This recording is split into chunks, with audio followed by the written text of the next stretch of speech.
안전이 효율보다 중요하고 혹시 모를 피해를 막기 위해 다소의 불편을 감내한 결정이었다는 점에서 효율을 무엇보다 우선시했던 우리 사회의 패러다임을 바꾸는 계기가 될 것으로 보입니다.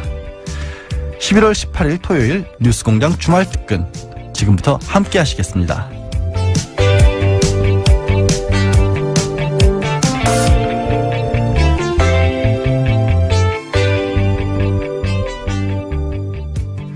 이명박 전 정부 시절 군이 댓글 공작을 했던 정황들이 속속 밝혀지고 있습니다.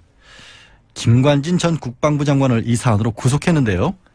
이 사안을 내부 고발했던 국군사이버사령부 530 심리지원단의 김기현 전 부사관, 그리고 이 내부 고발자를 뉴스공장이 모셔왔던 KBS 이재석 기자의 인터뷰 11월 14일 화요일 3부에 방송됐는데요. 다시 들어보시겠습니다. 김관진 전 국방부 장관이 사이버사령부 댓글 공작으로 구속됐습니다. 예. 이 사안이 여기까지 오는 데는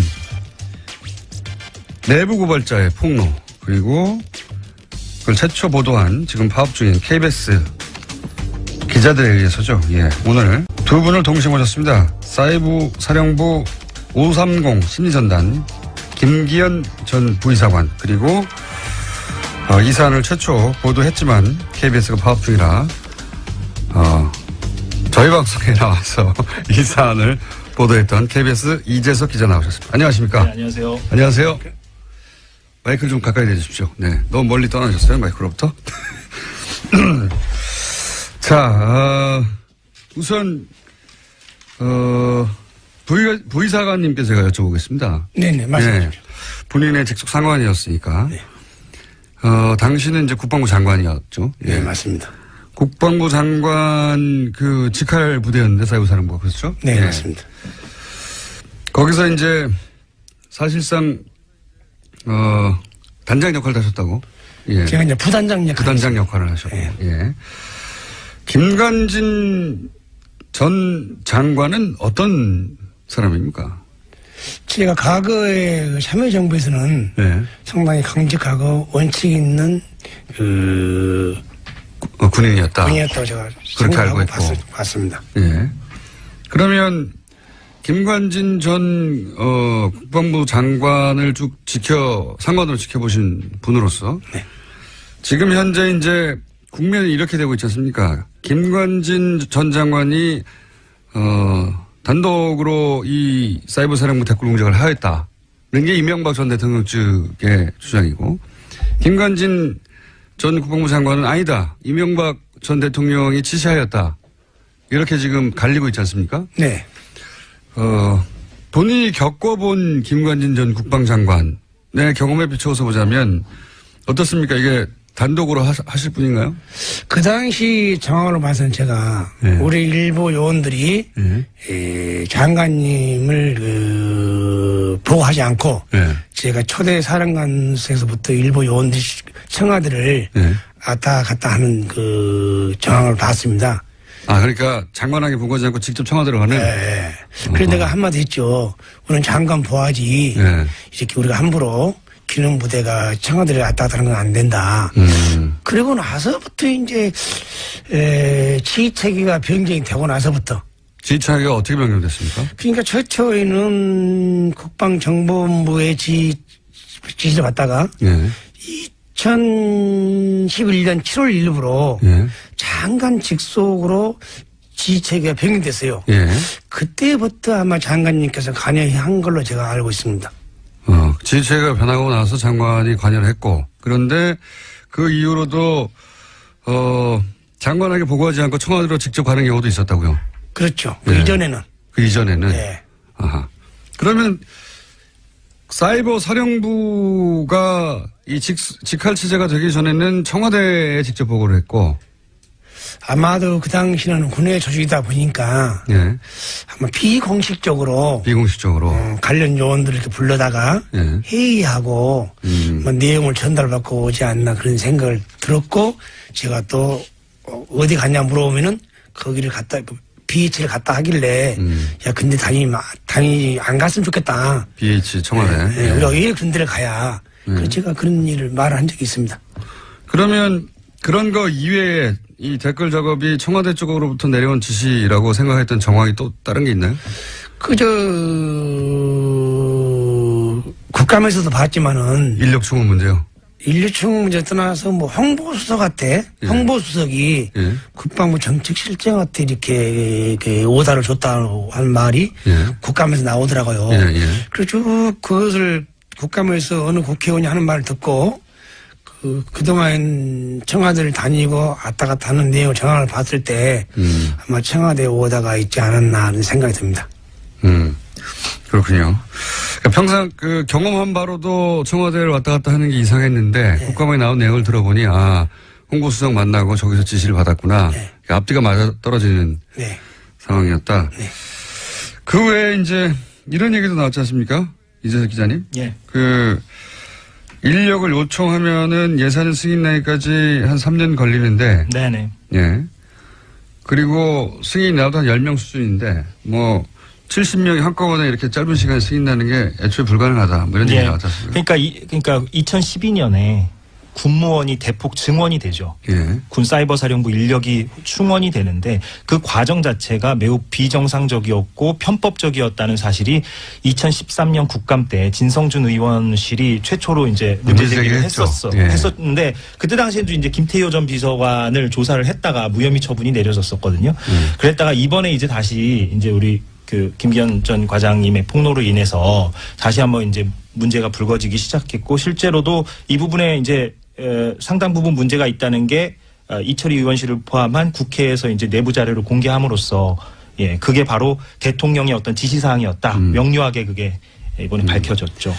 그러면은 이제 직접 댓글 작업에 투입됐던 분으로서 이동관 전 수석이 이명박 전 대통령 발행인을 출구하면서 이런 얘기를 했습니다. 문제가 된 댓글은 전체 0.9%밖에 불과하고 그중에서도 법원은 0.45% 그 절반밖에 인정하지 않았다.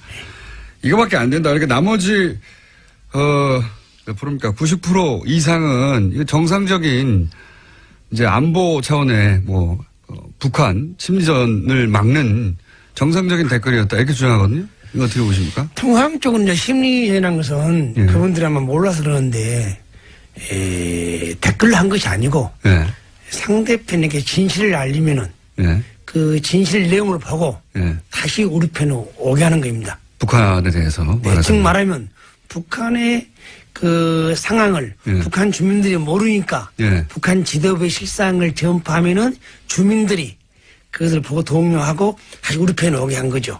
그게 정상이지. 대북 심리전이다. 대북 심리전. 그런데 대북 심리라는 것은 인터넷 공간에서 대북 심리 한다는 것은 단방향이에요. 단방향. 쌍방향이야지. 우리가 한 것을 북한 군인이 볼 수 있어야죠.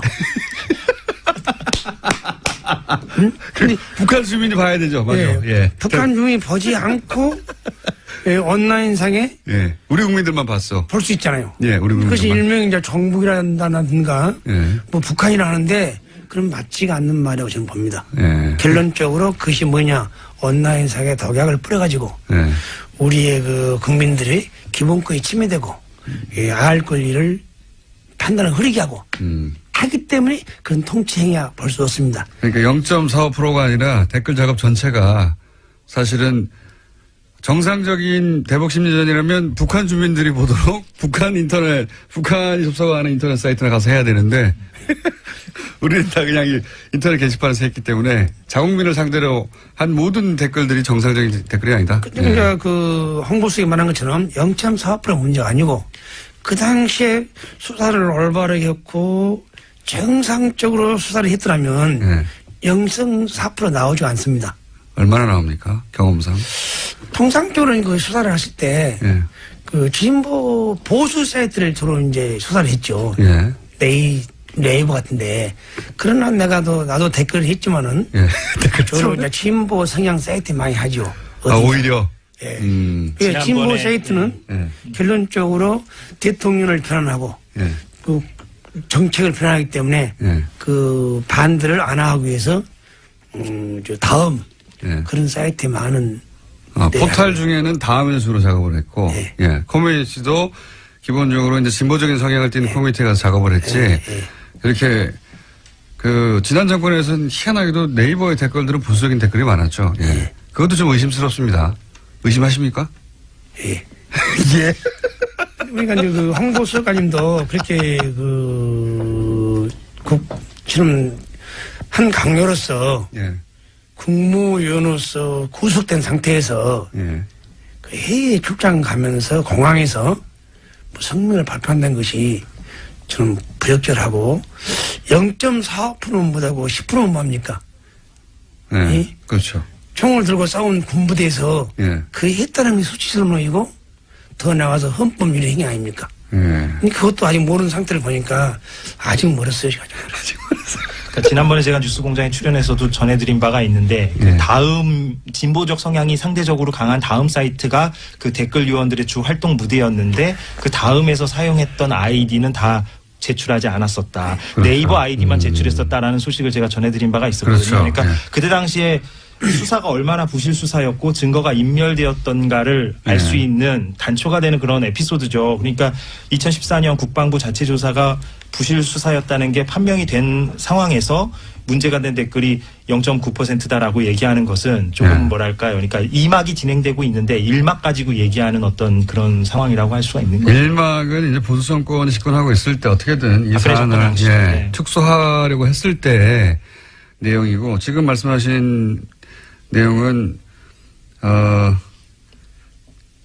포털만 따지더라도 다른 커뮤니티가 아니고 네이버는 희한하게도 댓글이 이제 보수적인 댓글이 많이 달려 있었는데 그것도 뭐 작업이었다고 의심하는 사람도 굉장히 많습니다. 근데 다음은 상대적으로 진보적인 댓글이 많이 달렸는데 그래서 작업을 적어도 사이버 사령부에서는 다음에 가서 했다 주로. 예, 본인도 혹시 다음에서 여러 가지 작업하셨습니까? 네, 했습니다.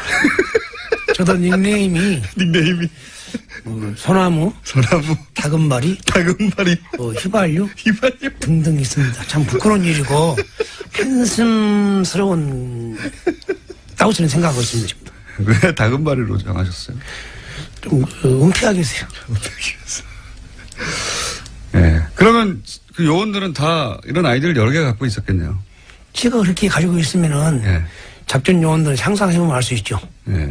부단장도 아이디어를 여러 가지 갖고 있었으니까 작전 요원들은 훨씬 더 많이 갖고 있었겠네요. 그러면 그런 아이디어를 돌려가면서 이제 주로 뭐 정권에 대해서 비판적인 글이 있으면 반대를 누른다든가 아니면은 거기 반박을 한다든가 그런 작업을 하는 거죠. 통상적으로 이제 제가 이제 그 IT나 그 인터넷을 보니까 낮에는 이게 발표를 해도 주로 이렇게 댓글 다는 사람들이 여론이 형성이 안 돼요.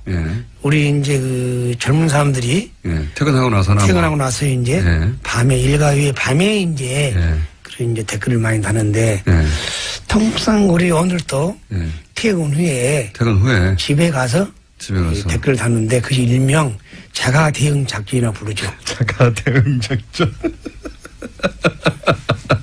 일과 후에 자가 대응 작전. 그것도 매뉴얼이 있습니까? 자가 대응 작전도? 매뉴얼이라는 분은 이제 그 중앙 그 시스템에서 움직인 거죠. 지금은 본인이 하고 싶어 한 것이 아니고. 어떤 기사를 주로 공략하라 이런 게 있습니까? 아니, 이제 오늘 기사에 증명하면 제주 해군기지가 건설 반대에 오늘 내부는 방송에 나왔다. 그러면 뭐 대주 해군기지 반대 뭐는 한 사람은 뭐 정부, 뭐 찬성은 좀 적잖아요. 그러다 보면 이제 처음에 최초 기사에 반대가 90, 찬성이 10. 그러면 이제 우리 의원들 밤에 가서 이제 그 지시에 의해서 별 몇 개씩 달라붙으시 이제. 그래서 더 그 90, 10을 거꾸로 이제 하죠. 반전시킨다. 반전시키지. 그러면 이제 아침에 취합해서 이제 보고하죠. 이렇게 여론을 바꿔놨다고. 그래서 밤 사이에 여론을 바꿔놨다는 결과를 청와대에도 보내고 김관진 당시 국방장관에게도 보내고 합참의장에게도 보내고 지금 김관진 전 장관과 함께 구속된 정책실장에게도 보냈다는 거죠. 날마다. 오늘은 여기 찬반을 바꿔놨습니다. 이런 걸 다 일일이 보고해요. 그러니까 이제 그 일일이 본 게 아니라 이제 보도 언론 보도 나와야죠. 어쨌든 표로 만들어서 이 보고서 만든 거죠. 보고서로. 이 기사는 애초에 찬반이 얼마였는데 밤새 작전을 무슨 작전이요? 자가 대응 작전을 해가지고. 그렇게 반대 90%에서 다운 예. 20%. 예. 찬생 10%에서 80%. 그렇게 이제 그걸 군인 수치를 하는 거죠. 그걸 매일매일 했다는 거죠. 매일매일 할 때도 있고 예. 또 언론에 안 나오면 또 안 할 때도 있고. 아, 그런 큰 이슈가 되거나 그렇게 찬반을 표시할 만한 기사가 안 나오면 안 하고. 그렇죠. 예, 그런 게 많이 나오면 많이 하고. 예. 예. 예. 군대에서 그런 걸 했다는 게 좀 웃깁니다. 듣기만 해도. 상상하기 힘든 일인데 실제로 그렇게 했고, 그거를 청와대하고 국방장관이 매일 받아봤다는 거 아닙니까? 예. 청와대는 시스템을 보냈고. 아, 시스템으로? 예. 예.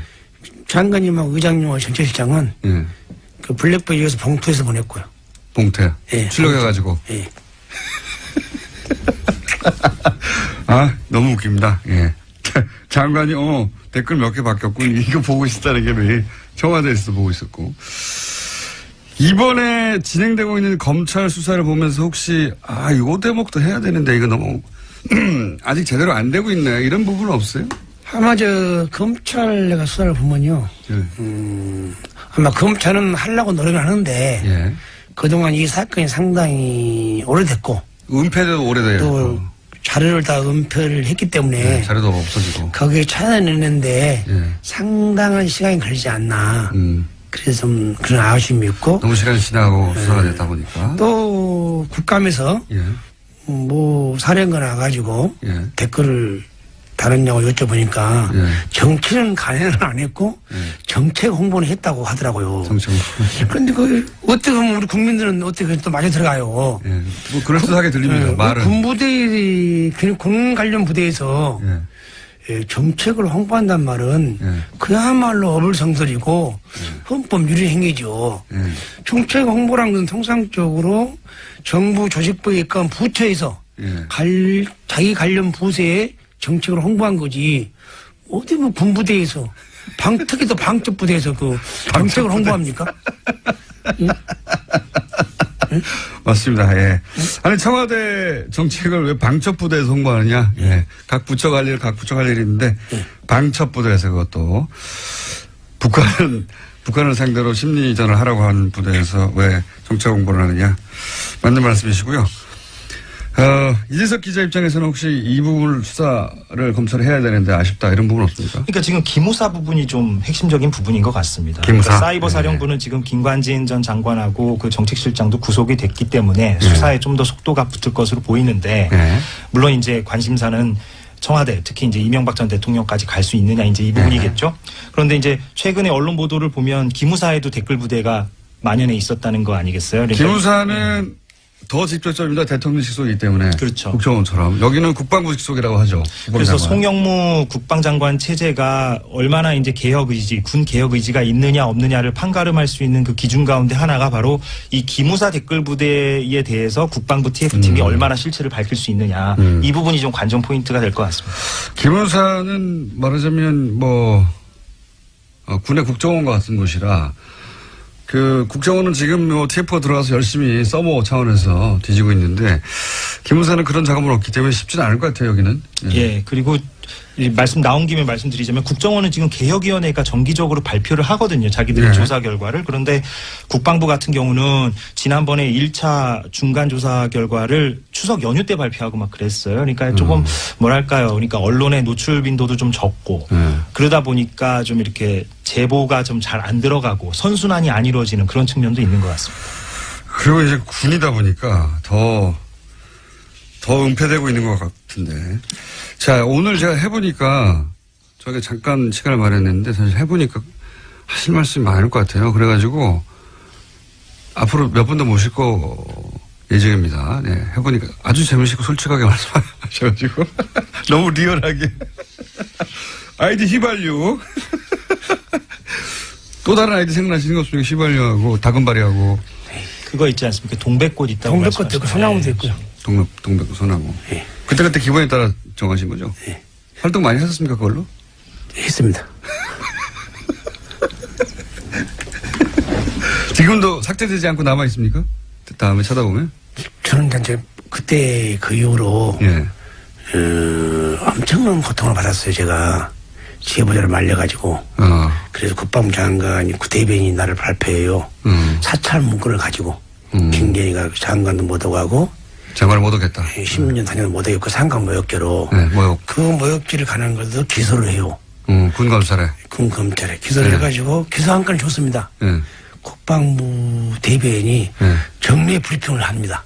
음. 정례 브리핑을 하다 보니까 그 방송 내용이 전국으로 다 나갑니다. 네. 그런데 살아온 그 김기현이가 네. 참 청년 결백하고 올바르게 살았고 가정에서 교육도 잘 받은 애라고 정평이 나 있는데 네. 그런 보도가 나가니까 저희 집사람들이고 저희 가족들이고 아주 큰 실망이 있었고 참지 못하는 고통이 있었죠.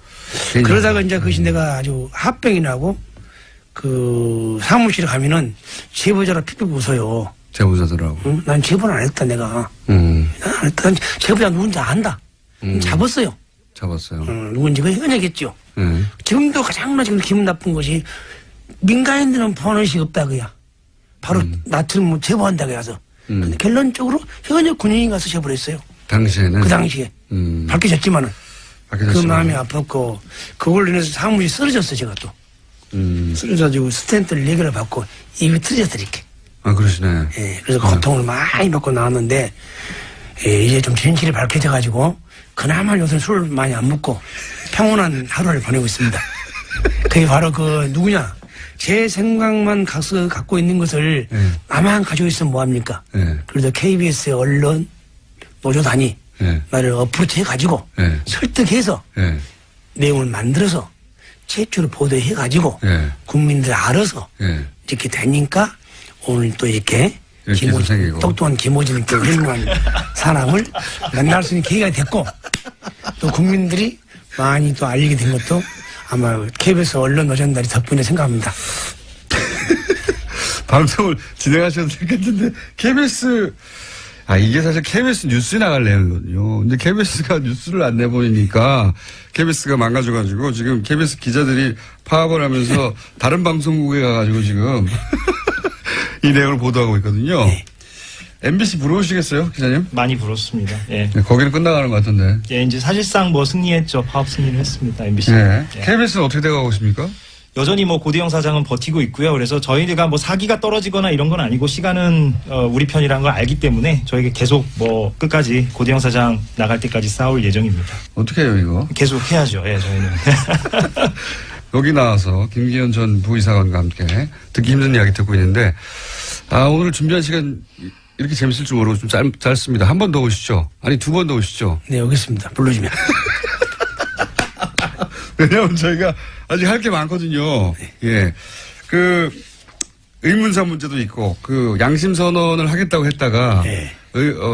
교통사고를 갑자기 당하신 부하 얘기도 있지 않습니까? 네네. 그거를 이제 그때 무슨 일이 있었는지 자세히 아시는 분이니까 그 전후 과정을. 네, 알죠. 그렇죠. 예. 그 얘기 저희가 다음 시간에 한번 여쭤볼게요. 예. 예. 오늘은 하실 시간이 없으니까 시작하시면 안 됩니다. 아, 그럽니까? 시작하시려고 그러는데. 사이버사령부 530 심리전단 소속의 김기현 전 부의사관님 그리고 KBS 이재석 기자였습니다. 감사합니다. 예, 김기현 전 사령관과 이재석 기자의 인터뷰. 그야말로 폭발적인 반응을 얻었습니다. 7737번님은요. 김기현 씨 댓글 공작 관련한 얘기가 너무 웃겨서 팟캐스트로 하루 종일 듣고 또 들었다라고 문자 주셨고요. 사실 김기현 전 사령관 호남 사투리가 굉장히 구수한 게 약간 갈라진 목소리나 아니면 억양이 뭐 김대중 전 대통령 같다, 뭐 이용주 의원 같다는 의견이 셀 수 없이 쏟아졌는데요. 구속된 김관진 전 국방부 장관은 이 댓글 공작이 이명박 전 대통령 지시를 받아서 한 일이었다라고 진술을 했죠. 이제 검찰 수사 다음 수순 아무래도 이 전 대통령 소환 쪽으로 나갈 수밖에 없을 것 같은데요. 과연 피의자 신분으로 수사를 받게 될지 지켜봐야 할 것 같습니다. 아이의 성 개물림 사고가 잇따르면서 반려견 문화를 돌아봐야 한다는 목소리가 높았죠. 그래서 뉴스공장에서 개들의 대통령, 이른바 개통령이라는 별명으로 유명하신 강영욱 반려견 훈련사를 인터뷰했는데요. 지금 들으실 내용은 주중에는 방송이 되지 않았습니다. 그러니까 정말 따끈따끈한 내용인데요. 강영욱 훈련사의 인터뷰 들어보시겠습니다. 최근 반려견 관련 사고가 많습니다. 네. 얼마 전 경기도에서는 몸무게가 45kg이 넘는 반려견에게 입마개 착용 의무화 조례 추진하다 논란이 됐습니다. 네, 해서 이 반려견 관련한 제도, 문화 한번 짚어볼까 합니다. 이분은 뭐 워낙 유명한 분이라 바로 소개해드리겠습니다. 개통령이라 불린다고 강형욱 훈련사 나오셨습니다. 안녕하십니까? 안녕하세요. 네. 안녕하세요. 처음 뵙겠습니다. 저는 많이 뵀어요. TV에서. 저도 TV에서 많이 뵀습니다. 네. 제가 과거에 TV 나온 건 주로 이제 재판 받으러 간다든가 그런 건데. 예. 그래서 솔직히 직업이 어떤 건 잘 몰랐어요. 그래서 사실 정치하시는 분인 줄 알았는데 라디오 하신다고 하셔가지고 사실 죄송합니다. 예, 주로 사건에 많이 등장했어요, 제가. 근데 직업이 어떤 건가요? 제 직업은 접니다. 그렇군요. 예. 네. 제가 프로필 보고 깜짝 놀란 게 지금 33. 예. 저는 TV에서 보고 이거 10년 이상은 더 봤거든요. 예. 고생 많으셨나 봐. 그런데 네. 33인데 이 정도 경력이면 경력은 18년. 그러면 10대부터 했다는 얘기잖아요. 99년도부터 했으니까요. 그러니까 10대. 예, 맞습니다. 네. 그건 경력이 아니고 그때는 취미 아니었어요? 제가 학교를 가지 않았고요. 강아지는 안 공부를 그러면 열심히 했습니다. 아주 어릴 때부터 가까이 있었겠어요, 그죠? 그렇죠. 어렸을 때부터 예. 네. 그러니까 어렸을 때부터 강아지하고 지내면서 네. 강아지가 뭐랄까요? 강아지의 행동 양식 이런 거가 몸에 그냥 배인 거죠. 어릴 때부터. 그걸 이해하는 정도가 굉장히 높았던 거 아닙니까? 다른 사람들보다 어릴 때부터. 그랬던 것 같아요. 어렸을 때는 그냥 강아지 훈련사가 되고 싶다는 마음으로 뭐 공부를 했다기보다 네. 이 친구들하고 같이 살 수 있는 방법이 있을까라는 생각으로 공부도 하고 이제 실제로 저는 이제 유기견 봉사활동을 초등학교 때부터 찾아다니면서 하고요. 혼자 진돗개 보고 싶다고 저 12살 때 버스비 모아서 진도도 다녀오기도 하고 혼자 어렸을 때부터 개의 습성은 아주 어릴 때부터 그냥 흡수하셨구나. 누구한테 배웠다기보다. 좋은 선생님들도 많이 계셨고요. 어렸을 때부터 많이 접촉하다 보니까. 네. 어릴 때부터 이 훈련사 분들한테 배우기도 하셨어요? 그럼요. 제가 이때만 해도 훈련사님들이 많이 계셨어서요. 네. 그분들 찾아다니면서 이제 귀동냥도 하고 학교 다니면서 주말에는 가서 잠자고 오기도 하고 그러면서 좋은 선생님들을 많이 만났었습니다. 제가 TV 보면서 제일 인상적이었던 건 네. 사람을 훈련시키잖아요. 기본적으로. 그래야죠. 네. 네. 그 접근은 어디서 온 겁니까? 어느 순간 깨달음이 있었을 거 아니에요. 보통은 개를 제가 이제 저도 5년째 개를 기르는데 처음 개를 기를 때는 뭐 궁금하니까 책을 이것저것 사서 보면 옛날 책들은 대부분 목줄로 어떻게 맞아요. 개를 제압해서 서열을 만드는가 여기에 포커스가 돼 있고 최근에 조금씩 나오기 시작한 책들은 뭐 클리커 이렇게 딱딱딱 하는 거 그래서 개가 이제 좋아하는 행동을 계속 반복시켜서 그러니까 개 중심으로 바뀌는 거죠. 네. 거기서 한 발 더 나가서 사람을 바꾸는 거잖아요. 그거 언제 이런 사람을 바꿔야 돼 이런 깨달음이 오신 거예요? 뭐 어떤 순간이라기보다는 이제 반려견들을 보면 그 친구들을 보면 자기가 어떤 사료를 먹고 싶다고 하지는 않거든요. 네. 사람이 사오죠. 산책 나갈 때도 사람이 데리고 나가야 되고 네. 이사도 같이 응원하지 않아요. 뭐 사람이 가고 싶을 때 이사하고 이 친구들의 거의 대부분의 행동이 사람이 준 환경과 사람이 준 기회에서 나와요. 네. 그렇지. 네. 왜냐면 저 강아지 푸드를 키우신다고 하시는데 미용 갈 때 나는 이런 컷으로 해줘라고 한 적은 없잖아요. 개가 수술한 적은 없죠. 근데 이제 우리 주인의 취향이죠. 예.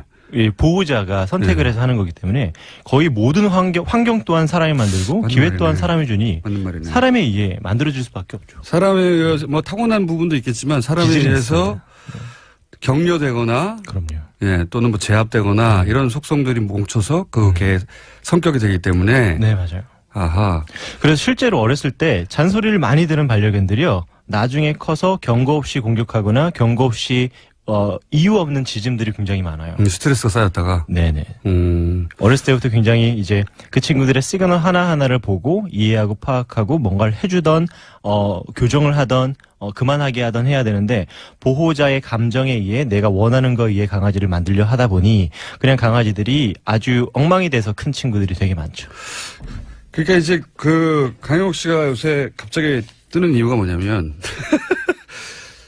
기본적으로 이런 그 강아지에 대한 반려견들에 대한 이해나 또는 문화나 제도가 충분히 우리나라에서 만들어지고 있기 전에 너무 급속도로 강아지가 많아졌어요.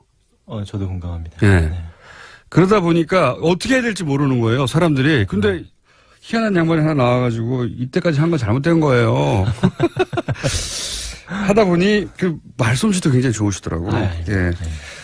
저도 이제 강아지를 이렇게 최근에 특히 걔가 물었다.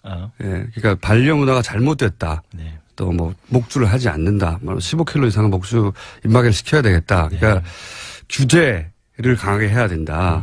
그만큼 불편한 사람들이 많았다는 얘기도 하거든요. 네.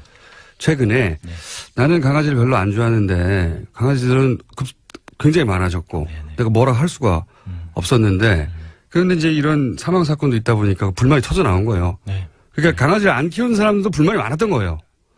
급속도로 늘어난 강아지들 때문에. 제가 한 가지 예. 아직 질문까지 안 했는데. 근데 그러면 얘기해 보세요. 이거는 비반려인들, 개를 키우지 않는 사람들의 불만이 아니에요. 어쩌면 이 문제는 개를 키우는 사람들조차 개를 키우는 사람들의 방식이 싫었어요. 그랬을 수도 있고요. 결국은 인식도 변화해야 되고 전반적으로. 그리고 그 인식의 전환을 뒷받침하는 제도도 만들어져야 되고. 그게 합쳐져야 이제 하나의 문화가 만들어지는 거잖아요. 네, 맞습니다. 우린 초기야 이게. 네. 초기인데 제가 첫 번째 여쭤보고 싶은 건 이겁니다. 강아지 사고 파는 게 너무 쉽잖아요. 여기서부터 시작해야 되는 거 아니에요? 감탄할 것 같아요. 네. 감탄 많이 할 거예요, 저한테. 왜냐면, 정말 키우면 안 되는 사람들이 반려견들을 많이 키워요. 제 책 제목이 당신은 개를 키우면 안 된다거든요. 제가 낸 책 제목이에요. 그 책은, 간접 광고가 됐네요. 처리하겠습니다. 이건 삐.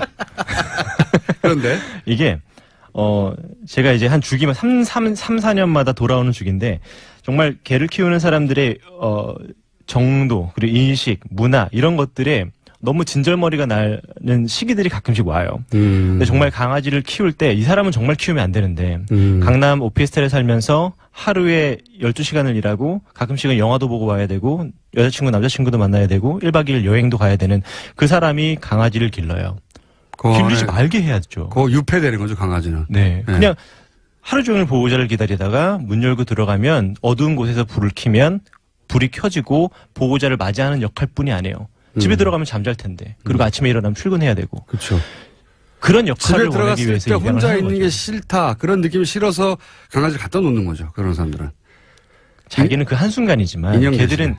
몇 시간 동안을 보호자를 기다린단 말이에요. 그런 사람들한테는 사실 이 사람들이 아무리 좋은 사료, 아무리 좋은 음식, 아무리 좋은 교육을 한다고 그래도 이렇게 키울 거라면 키우면 안 되는데 이런 사람들이 많아지고 또 아무나 키우게 되고 또 정말 네모난 카드 한 장이면 신용카드 한 장이면 나이가 몇 살이건 아무한테나 강아지를 팔 수 있는 그렇죠. 현실을 보면 그게 이제 아무나 좀 정말 의도치 않게 너무 많은 사람들이 개를 키우고 있죠. 이런 제도들이 그리고 가다가 그냥 그 죽은 인형처럼 네. 살아있는 인형이네 귀엽다고 사는 사람도 많아요. 그런 사람도 많다고 하는데 그러면 거꾸로 그런 이제 이 반려 문화가 오래돼서 제도적으로 잘 정착된 곳에서는 어떻게 합니까?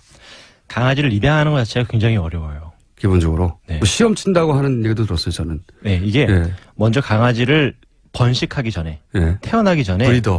네, 그렇죠. 예. 내가 신청서를 먼저 받고요. 신청서? 신청서를 보고 서류 전형이죠. 서류 면접을 통과한 사람에게 얼굴 보자라고 그래요. 예. 그러면 가족들이 쭉 앉아요. 4살짜리 꼬마 아이가 인간 면접을 보는군요. 네네. 예. 그래서 그렇게 면접을 봐서 예. 그 강아지를 입양을 보내고요. 중요한 게 이런 서약까지 쓰는 데들이 많아요. 만약에 당신이 불의 사고를 당했을 때, 안 좋은 일이 생겼을 때, 강아지를 키울 수 없을 때 다시 내게로 돌려보내라. 라는 것도 서약도 받고요. 그러니까 이 반려견을 키울 수 없다면 그때는 내가 키우겠다.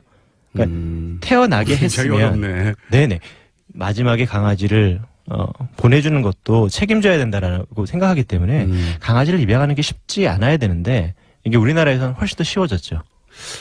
훨씬 더 쉽다기보다는 뭐 아무런 제약이 없죠. 강아지는 물건 사는 거하고 그렇죠. 똑같기 때문에 맞아요. 돈을 내면 그냥 아무나 살 수 있는 거예요. 네. 그러니까 거기서부터 출발해야 된다. 제도가 기본적으로. 공감합니다. 예. 그리고 이런 거 있지 않습니까? 등록제. 네, 지금도 반려동물 뭐 등록제. 마이크로칩 하긴 하는데 그 이상의 방법은 없습니까? 그걸 지금은 벌금이 50만 원인가 하지 40만 않으면? 원이요. 40만 원이요? 예.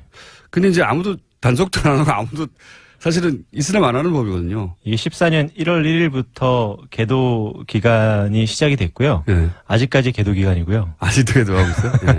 아직도 뭐 그거에 대한 단속이나 저는 제재 벌금도 같은 게 굉장히 없습니다. 높여야 되고. 공감합니다. 예. 그리고 한 1,000만 원씩 해야 돼. 1,000만 원씩.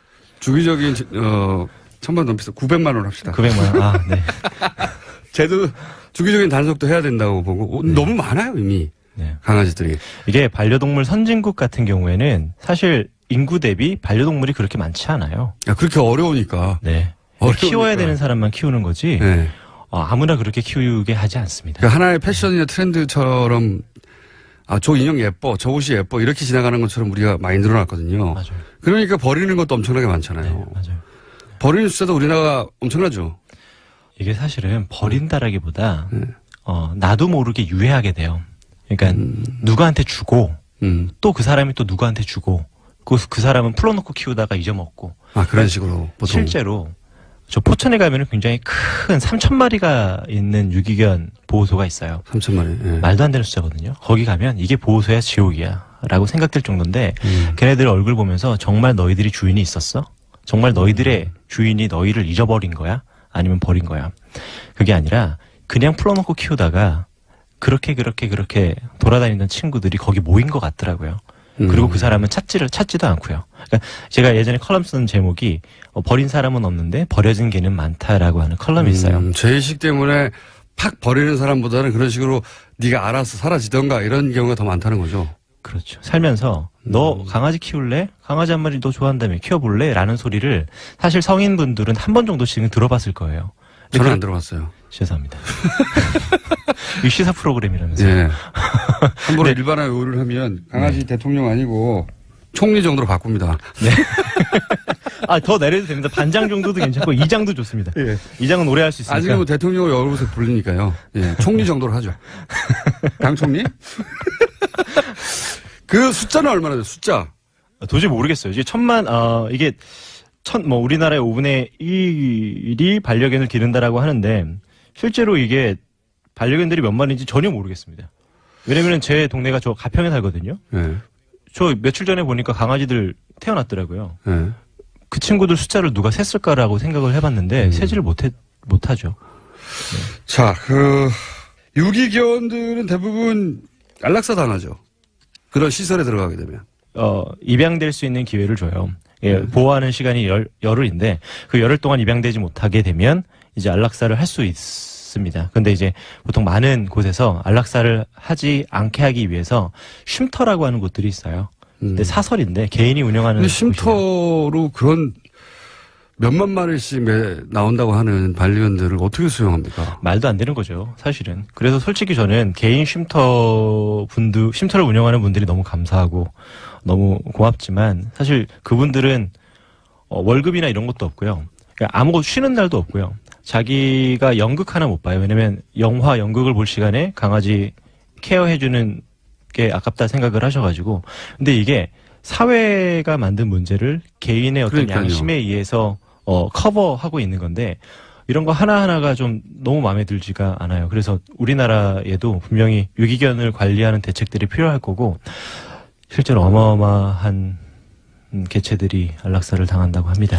네. 그러니까 그러니까 시스템이 제대로 안 돼서 개인이 선의로 감당할 수준은 넘어선 것 같고요. 그죠? 네. 이게 이제 인식의 변화는 저절로 오는 게 아니라 제도의 변화와 함께 오는 건데 네. 그래서 사고 파는 거 네. 말고 또 있습니까? 제도적으로 이 입마개를 해주면 그런 문제가 없어지지 않겠냐 15kg 이상 네. 이런 이제 이런 조례를 만든 사람 욕하고 싶진 않아요. 모르니까 한 거예요. 저도 욕했는데 이제 안 하려고요. 그러니까 모르니까 한 거거든요. 근데 이제 잘 모르니까 큰 개는 입마개 하면 되지 않을까? 네. 이렇게 생각해낸 거니까 열심히 일한 거 이 공무원은. 네. 근데 잘 몰라서 개에 대해서. 죄송합니다. 근데 이런 식의 제도를 만들어 보려는 노력들이 있잖아요. 네. 보시기에 어떤 제도들이 있어야 됩니까? 지금 전반적으로. 자, 본인이 막 만들 수 있어. 네. 그럼 뭐를 만드시겠어요? 농담으로 진짜 제 아내한테 나한테 법을 만들게 하던지 왜 저 별명만 개택통령으로 그럼 출마를 해야 돼요. 네. 이렇게 말한 적이 있는데 네. 어떤 것부터 만들어야 돼요? 저는 사실 생각을 해봤어요. 지금 뭐가 필요할까? 첫 번째로 뭐가 필요할까? 네. 줄을 매지 않고 산책하는 사람들에게 한 정말 비싼 과태료를 물 거고요. 870만 원 정도. 875만 원 정도. 네. 그리고 배변을 치우지 않는 사람에게도 그와 비슷한 873만 원? 3만 원 정도 예, 좋습니다. 2만 원 깎고 사람들은. 예, 할 것 같아요. 그리고 또 감당하지 못할 만큼으로 많이 키우는 사람에 대한 규제도 할 것 같아요. 그런 사람도 있습니다. 네. 맞아요. 예. 내가 10평짜리 집에 살면서 5마리, 6마리를 키우는 건 사랑이라고 할 수가 없거든요.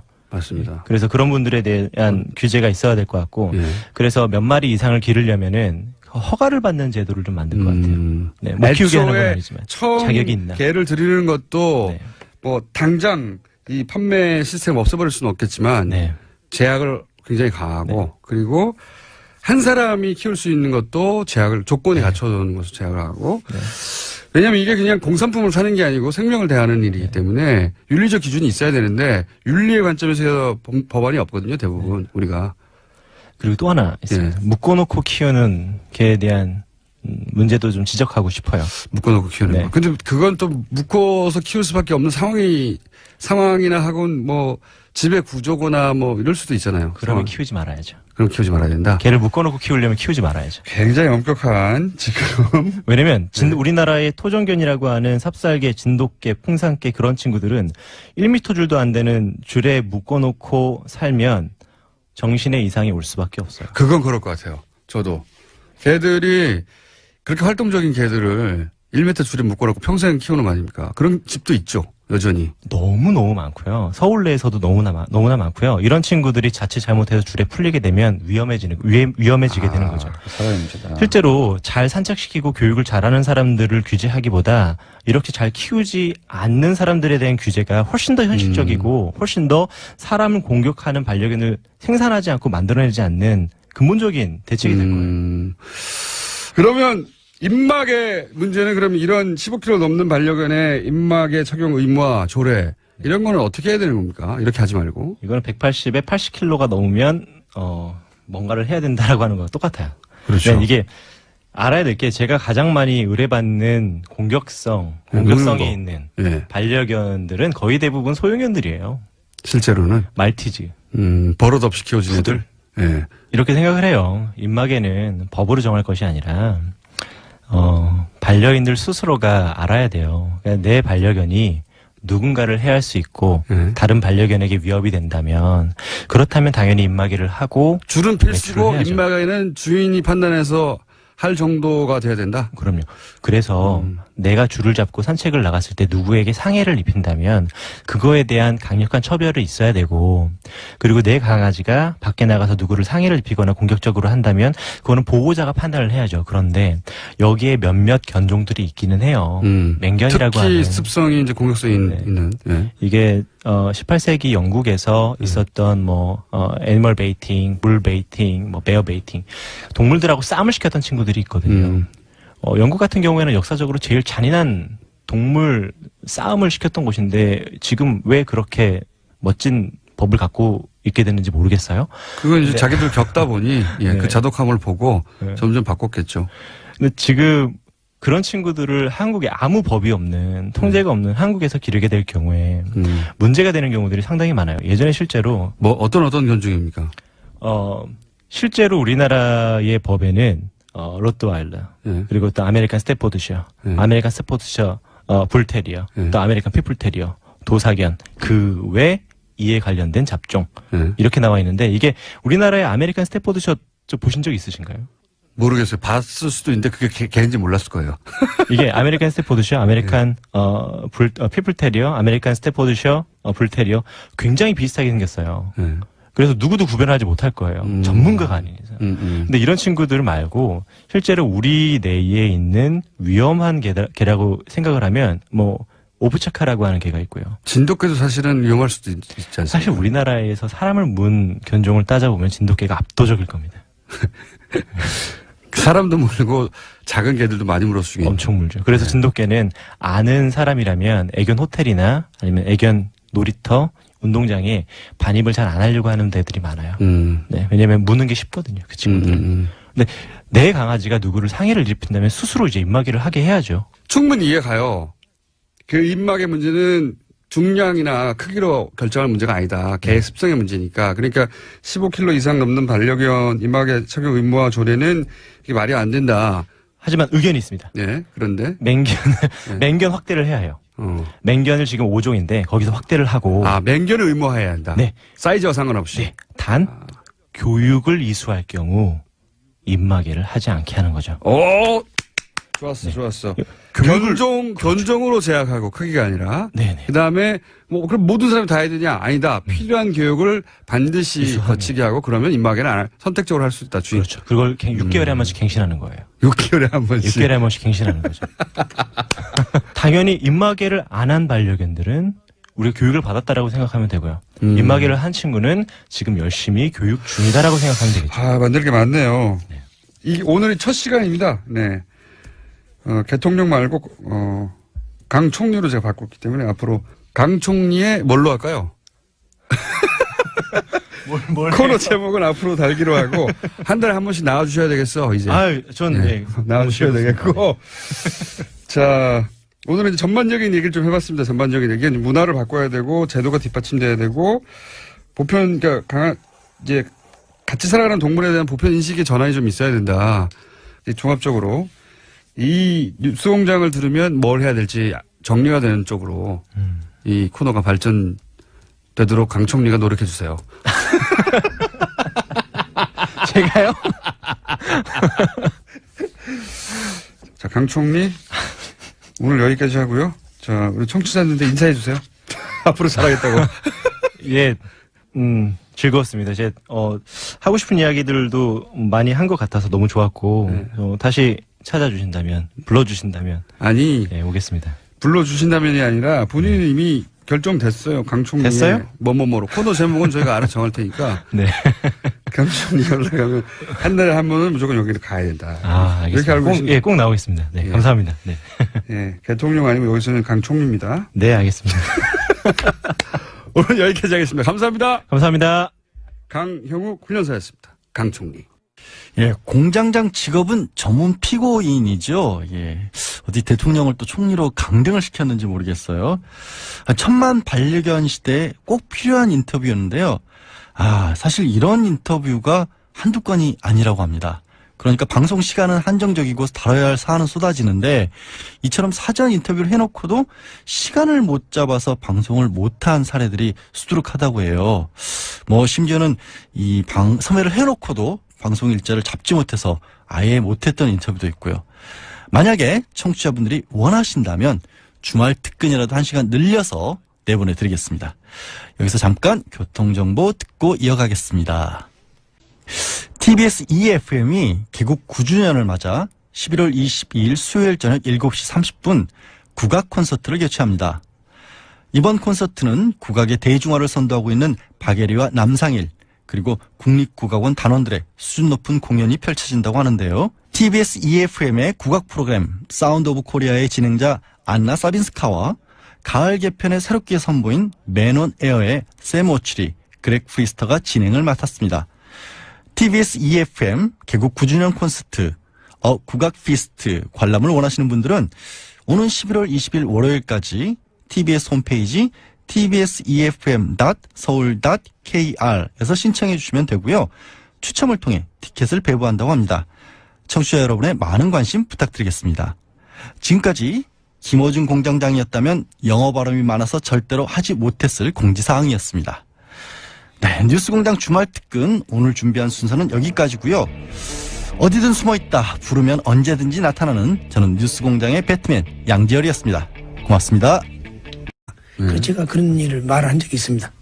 그러면 그런 거 이외에 이 댓글 작업이 청와대 쪽으로부터 내려온 지시라고 생각했던 정황이 또 다른 게 있나요? 국감에서도 봤지만은 인력 충원 문제요. 인력 충원 문제 떠나서 홍보수석한테 홍보수석이 국방부 정책실장한테 이렇게 오다를 줬다고 하는 말이 국감에서 나오더라고요. 그래서 쭉 그것을 국감에서 어느 국회의원이 하는 말을 듣고 그동안 청와대를 다니고 왔다 갔다 하는 내용을 정황을 봤을 때 아마 청와대에 오다가 있지 않았나 하는 생각이 듭니다. 그렇군요.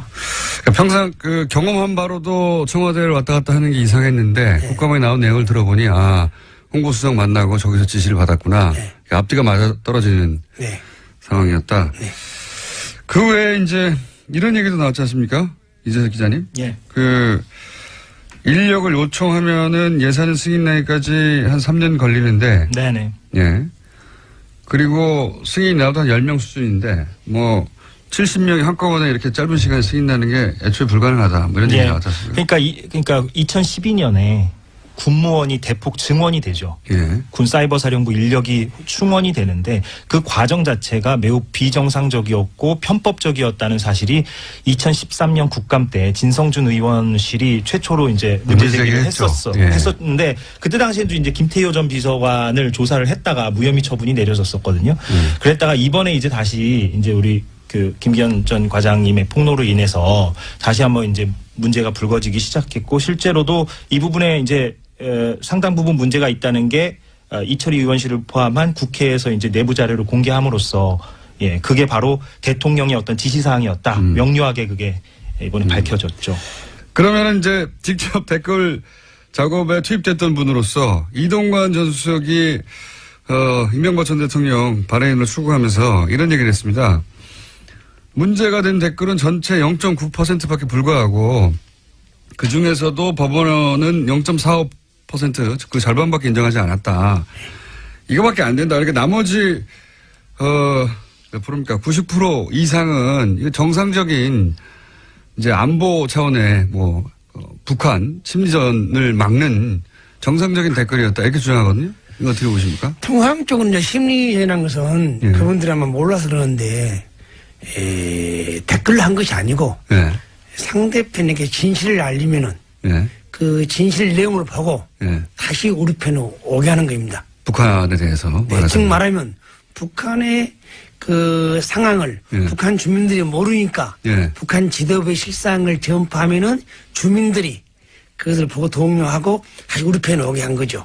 그게 정상이지. 대북 심리전이다. 대북 심리전. 그런데 대북 심리라는 것은 인터넷 공간에서 대북 심리 한다는 것은 단방향이에요. 단방향. 쌍방향이야지. 우리가 한 것을 북한 군인이 볼 수 있어야죠. 응? 근데 북한 주민이 봐야 되죠. 맞아요.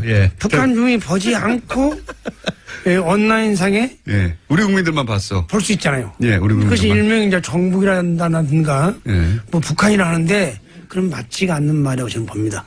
결론적으로 그것이 뭐냐 온라인상에 독약을 뿌려가지고 우리의 그 국민들의 기본권이 침해되고 알 권리를 판단을 흐리게 하고 하기 때문에 그런 통치 행위야 볼 수 없습니다. 그러니까 0.45%가 아니라 댓글 작업 전체가 사실은 정상적인 대북 심리전이라면 북한 주민들이 보도록 북한이 접속하는 인터넷 사이트나 가서 해야 되는데 우리는 다 그냥 인터넷 게시판에서 했기 때문에 자국민을 상대로 한 모든 댓글들이 정상적인 댓글이 아니다. 그러니까 그 홍보수석이 말한 것처럼 0.45% 문제가 아니고 그 당시에 수사를 올바르게 했고 정상적으로 수사를 했더라면 0.4% 나오지 않습니다. 얼마나 나옵니까? 경험상? 통상적으로는 그 수사를 했을 때 그 진보 보수 사이트를 주로 이제 수사를 했죠. 네이버 같은데 그러나 나도 댓글을 했지만은 주로 이제 진보 성향 사이트 많이 하죠. 오히려. 진보 사이트는 결론적으로 대통령을 비난하고 그 정책을 비난하기 때문에 그 반대를 안 하기 위해서 다음 그런 사이트만 표로 만들어서 보고서 만든 거죠. 보고서로. 이 기사는 애초에 찬반이 얼마였는데 밤새 작전을 무슨 작전이요? 자가 대응 작전을 해가지고. 그렇게 반대 90%에서 다운 20%. 찬생 10%에서 80%. 그렇게 그걸 군인 수치를 하는 거죠. 그걸 매일매일 했다는 거죠. 매일매일 할 때도 있고 또 언론에 안 나오면 또 안 할 때도 있고. 그런 큰 이슈가 되거나 그렇게 찬반을 표시할 만한 기사가 안 나오면 안 하고. 그렇죠. 그런 게 많이 나오면 많이 하고. 네. 군대에서 그런 걸 했다는 게 좀 웃깁니다. 듣기만 해도. 상상하기 힘든 일인데 실제로 그렇게 했고, 그거를 청와대하고 국방장관이 매일 받아봤다는 거 아닙니까? 예. 청와대는 시스템을 보냈고. 아, 시스템으로? 예. 예. 장관님하고 의장님하고 정책실장은 예. 그 블랙베이에서 봉투에서 보냈고요. 봉투에? 예. 출력해가지고? 예. 아, 너무 웃깁니다. 예. 장관이, 댓글 몇 개 바뀌었군. 이거 보고 있었다는 게 매일 청와대에서 보고 있었고. 이번에 진행되고 있는 검찰 수사를 보면서 혹시, 요 대목도 해야 되는데 이거 너무, 아직 제대로 안 되고 있네. 이런 부분은 없어요? 아마 검찰 내가 수사를 보면요. 예. 아마 검찰은 하려고 노력을 하는데. 예. 그동안 이 사건이 상당히 오래됐고. 은폐도 오래돼요. 또 자료를 다 은폐를 했기 때문에. 네, 자료도 없어지고. 거기에 찾아내는데 예. 상당한 시간이 걸리지 않나. 그래서 좀 그런 아쉬움이 있고. 너무 시간이 지나고 수사가 됐다 보니까. 또 국감에서 예. 사령관 와가지고 예. 댓글을 달았냐고 여쭤보니까 예. 정치는 관여는 안 했고 예. 정책 홍보는 했다고 하더라고요. 정책. 그런데 어떻게 보면 우리 국민들은 어떻게 또 맞아 들어가요. 예. 뭐 그럴듯하게 들립니다. 말은. 군부대, 군 관련 부대에서 예. 정책을 홍보한단 말은 예. 그야말로 어불성설이고 헌법 유리 행위죠. 예. 정책 홍보란 건 통상적으로 정부 조직부에 있건 부처에서 예. 자기 관련 부서에 정책을 홍보한 거지. 어디 군부대에서 특히 또 방첩부대에서 정책을 홍보합니까? 응? 응? 맞습니다. 예. 아니 청와대 정책을 왜 방첩부대에서 홍보하느냐? 예. 각 부처 갈 일이 있는데 방첩부대에서 그것도 북한을 상대로 심리전을 하라고 하는 부대에서 왜 정책 홍보를 하느냐? 맞는 말씀이시고요. 이재석 기자 입장에서는 혹시 이 부분을 수사를 검찰이 해야 되는데 아쉽다 이런 부분 없습니까? 그러니까 지금 기무사 부분이 좀 핵심적인 부분인 것 같습니다. 기무사? 그러니까 사이버 사령부는 지금 김관진 전 장관하고 그 정책실장도 구속이 됐기 때문에 수사에 좀 더 속도가 붙을 것으로 보이는데 물론 이제 관심사는 청와대 특히 이제 이명박 전 대통령까지 갈 수 있느냐 이제 이 부분이겠죠. 그런데 이제 최근에 언론 보도를 보면 기무사에도 댓글 부대가 만연해 있었다는 거 아니겠어요? 그러니까 기무사는 더 직접적입니다. 대통령 직속이기 때문에. 그렇죠. 국정원처럼. 여기는 국방부 직속이라고 하죠. 그래서 송영무 국방장관 체제가 얼마나 이제 개혁 의지, 군 개혁 의지가 있느냐 없느냐를 판가름할 수 있는 그 기준 가운데 하나가 바로 이 기무사 댓글 부대에 대해서 국방부 TF팀이 얼마나 실체를 밝힐 수 있느냐. 이 부분이 좀 관전 포인트가 될 것 같습니다. 기무사는 말하자면 군의 국정원과 같은 곳이라 국정원은 지금 TF가 들어가서 열심히 서버 차원에서 뒤지고 있는데, 기무사는 그런 작업은 없기 때문에 쉽지는 않을 것 같아요, 여기는. 예, 그리고 나온 김에 말씀드리자면 국정원은 지금 개혁위원회가 정기적으로 발표를 하거든요. 자기들의 조사 결과를. 그런데 국방부 같은 경우는 지난번에 1차 중간 조사 결과를 추석 연휴 때 발표하고 막 그랬어요. 그러니까 조금 그러니까 언론의 노출 빈도도 좀 적고 그러다 보니까 좀 이렇게 제보가 좀 잘 안 들어가고 선순환이 안 이루어지는 그런 측면도 있는 것 같습니다. 그리고 이제 군이다 보니까 더 은폐되고 있는 것 같은데. 자, 오늘 제가 해보니까, 저희가 잠깐 시간을 마련했는데, 사실 해보니까 하실 말씀이 많을 것 같아요. 그래가지고, 앞으로 몇 분 더 모실 거 예정입니다. 네, 해보니까 아주 재미있고 솔직하게 말씀하셔가지고, 너무 리얼하게. 아이디 휘발유. 또 다른 아이디 생각나시는 거 없습니까? 휘발유하고, 다금바리하고. 그거 있지 않습니까? 동백꽃 있다고. 동백꽃도 있고, 소나무도 있고요. 동백꽃, 소나무. 네. 그때 기본에 따라 정하신 거죠? 네. 활동 많이 하셨습니까, 그걸로? 했습니다. 안전이 효율보다 중요하고 혹시 모를 피해를 막기 위해 다소의 불편을 감내한 결정이었다는 점에서 효율을 무엇보다 우선시했던 우리 사회의 패러다임을 바꾸는 계기가 될 것으로 보입니다. 11월 18일 토요일 뉴스공장 주말 특근 지금부터 함께 하시겠습니다.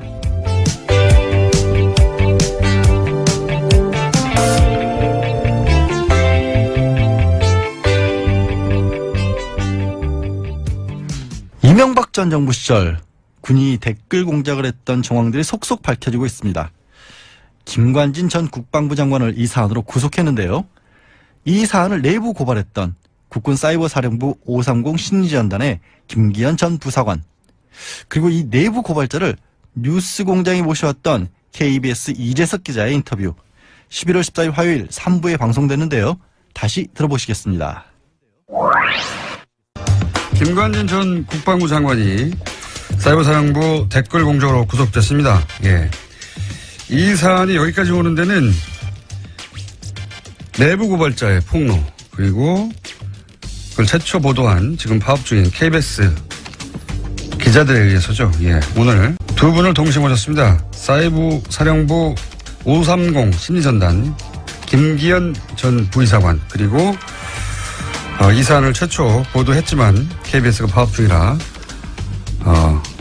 저희 방송에 나와서 이 사안을 보도했던 KBS 이재석 기자 나오셨습니다. 안녕하십니까? 네, 안녕하세요. 안녕하세요. 마이크를 좀 가까이 대주십시오. 네, 너무 멀리 떠나셨어요, 마이크로부터.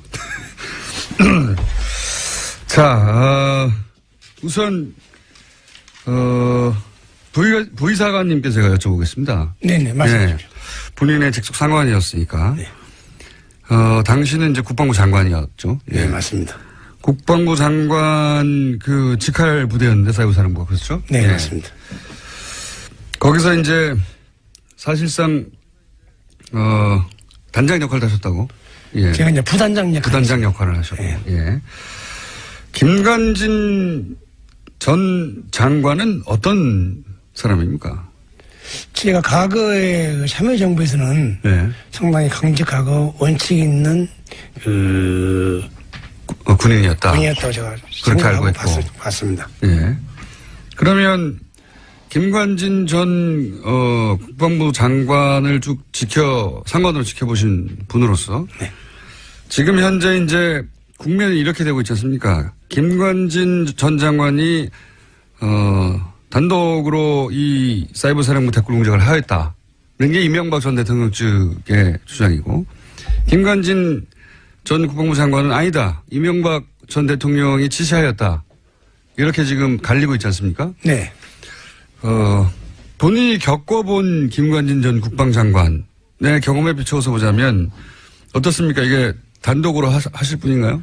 그 당시 정황으로 봐서는 제가 네. 우리 일부 요원들이 장관님을 보호하지 않고 제가 초대 사령관에서부터 일부 요원들이 청와대를 왔다 갔다 하는 그 정황을 봤습니다.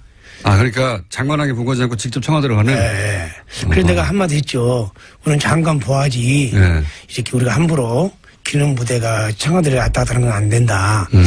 그리고 나서부터 이제 지휘체계가 변경이 되고 나서부터.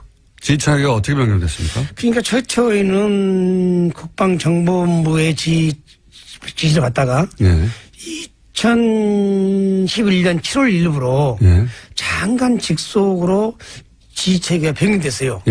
그때부터 아마 장관님께서 관여한 걸로 제가 알고 있습니다. 지휘체계가 변하고 나서 장관이 관여를 했고, 그런데 그 이후로도 장관에게 보고하지 않고 청와대로 직접 가는 경우도 있었다고요? 그렇죠. 그 이전에는. 그 이전에는? 네. 아하. 그러면 사이버 사령부가 이 직할 체제가 되기 전에는 청와대에 직접 보고를 했고, 아마도 그 당시는 군의 조직이다 보니까 아마 비공식적으로 관련 요원들을 이렇게 불러다가 회의하고 뭐 내용을 전달받고 오지 않나 그런 생각을 들었고, 제가 또 어디 갔냐 물어보면은 거기를 갔다 BH를 갔다 하길래 야 근데 단이 안 갔으면 좋겠다. BH 청와대. 우리가 왜 그런 데를 가야 하는.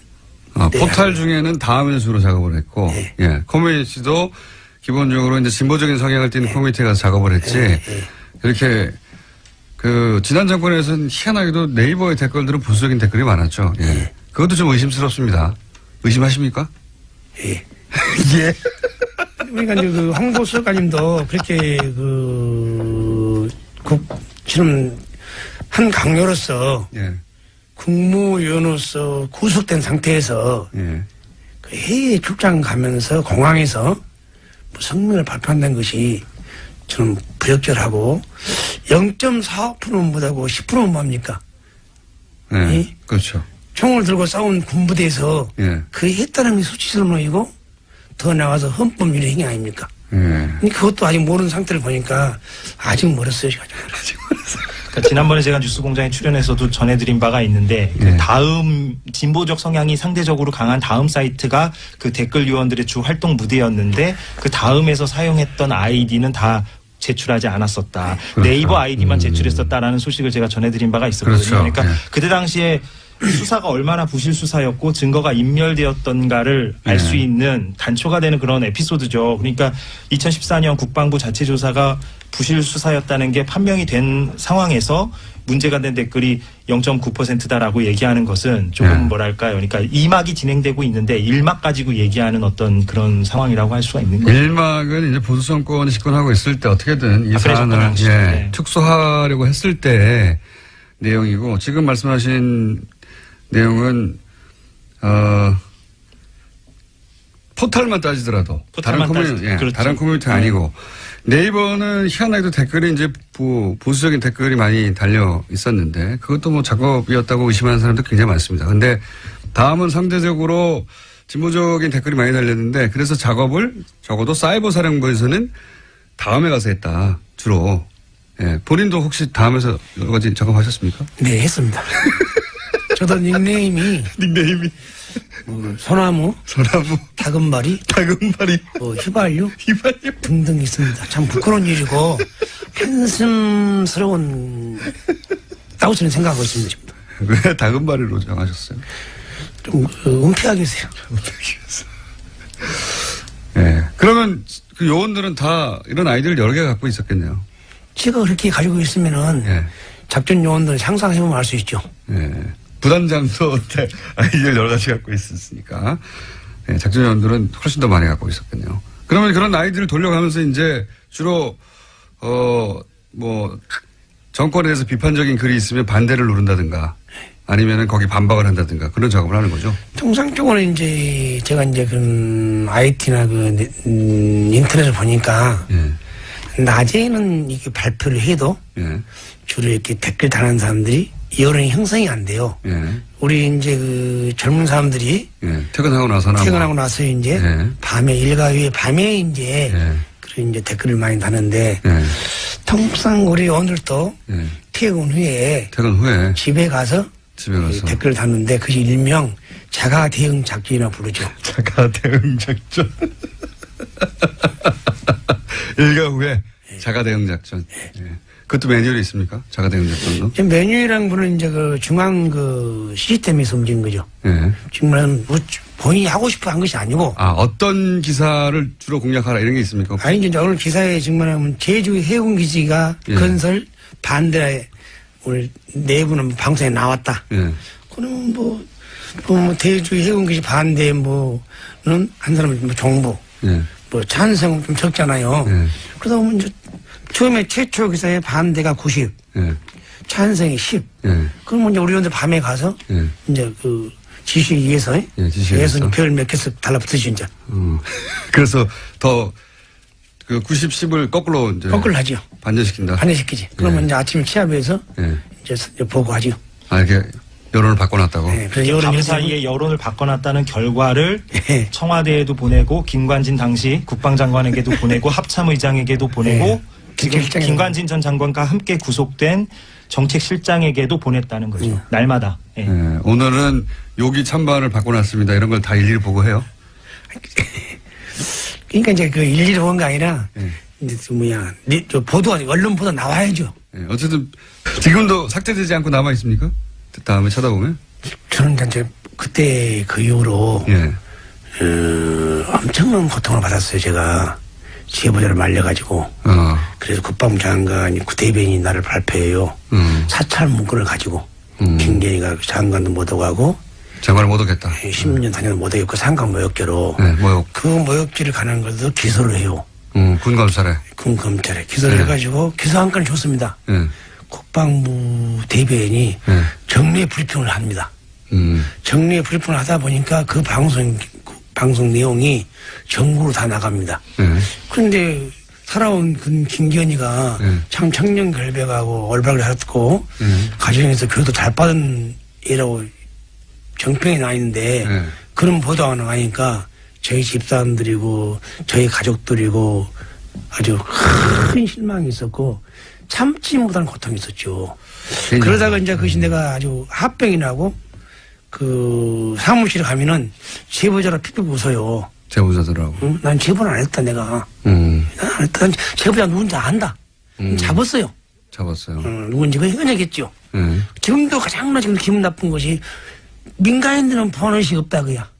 바로 나처럼 뭐 제보한다 그래서. 근데 결론적으로 현역 군인이 가서 제보를 했어요. 당시에는. 그 당시에. 밝혀졌지만은. 그 마음이 아팠고 그걸로 인해서 사무실이 쓰러졌어 제가 또. 쓰러져가지고 스탠트를 4개를 받고 입이 틀어졌어 이렇게. 아 그러시네. 예, 그래서 고통을 많이 받고 나왔는데 예, 이제 좀 진실이 밝혀져가지고 그나마 요새 술 많이 안 먹고 평온한 하루를 보내고 있습니다. 그게 바로 그 누구냐 제 생각만 갖고 있는 것을 나만 가지고 있으면 뭐합니까? 그래서 KBS의 언론 노조단이 나를 어프로치 해가지고 설득해서 내용을 만들어서 최초로 보도해가지고 국민들이 알아서 이렇게 되니까 오늘 또 이렇게 똑똑한 김호진 훌륭한 사람을 만날 수 있는 기회가 됐고 또 국민들이 많이 또 알리게 된 것도 아마 KBS 언론 노조단이 덕분에 생각합니다. 방송을 진행하셔도 되겠는데 KBS 이게 사실 KBS 뉴스에 나갈 내용이거든요. 근데 KBS가 뉴스를 안 내보니까 KBS가 망가져가지고 지금 KBS 기자들이 파업을 하면서 다른 방송국에 가가지고 지금 이 내용을 보도하고 있거든요. 네. MBC 부러우시겠어요, 기자님? 많이 부럽습니다. 예. 네, 거기는 끝나가는 것 같은데. 예, 이제 사실상 뭐 승리했죠. 파업 승리를 했습니다. MBC. 네. 예. KBS는 어떻게 돼가고 있습니까? 여전히 뭐 고대영 사장은 버티고 있고요. 그래서 저희가 뭐 사기가 떨어지거나 이런 건 아니고 시간은 우리 편이라는 걸 알기 때문에 저희가 계속 뭐 끝까지 고대영 사장 나갈 때까지 싸울 예정입니다. 어떻게 해요, 이거? 계속 해야죠. 예, 저희는. 여기 나와서 김기현 전 부이사관과 함께 듣기 힘든 이야기 듣고 있는데 오늘 준비한 시간 이렇게 재밌을 줄 모르고 좀 짧습니다. 한 번 더 오시죠. 아니 2번 더 오시죠. 네, 오겠습니다. 불러주면. 왜냐하면 저희가 아직 할 게 많거든요. 예. 그 의문사 문제도 있고 그 양심 선언을 하겠다고 했다가 교통사고를 갑자기 당하신 부하 얘기도 있지 않습니까? 네네. 그거를 이제 그때 무슨 일이 있었는지 자세히 아시는 분이니까 그 전후 과정을. 네, 알죠. 그렇죠. 예. 그 얘기 저희가 다음 시간에 한번 여쭤볼게요. 예. 오늘은 하실 시간이 없으니까 시작하시면 안 됩니다. 아, 그럽니까? 시작하시려고 그러는데. 사이버사령부 530 심리전단 소속의 김기현 전 부이사관님 그리고 KBS 이재석 기자였습니다. 감사합니다. 네, 김기현 전 사령관과 이재석 기자의 인터뷰. 그야말로 폭발적인 반응을 얻었습니다. 7737번님은요. 김기현 씨 댓글 공작 관련한 얘기가 너무 웃겨서 팟캐스트로 하루 종일 듣고 또 들었다라고 문자 주셨고요. 사실 김기현 전 사령관 호남 사투리가 굉장히 구수한 게 약간 갈라진 목소리나 아니면 억양이 뭐 김대중 전 대통령 같다, 이용주 의원 같다는 의견이 셀 수 없이 쏟아졌는데요. 구속된 김관진 전 국방부 장관은 이 댓글 공작이 이명박 전 대통령 지시를 받아서 한 일이었다라고 진술을 했죠. 이제 검찰 수사 다음 수순 아무래도 이 전 대통령 소환 쪽으로 나갈 수밖에 없을 것 같은데요. 과연 피의자 신분으로 수사를 받게 될지 지켜봐야 할 것 같습니다. 아이의 개물림 사고가 잇따르면서 반려견 문화를 돌아봐야 한다는 목소리가 높았죠. 그래서 뉴스공장에서 개들의 대통령, 이른바 개통령이라는 별명으로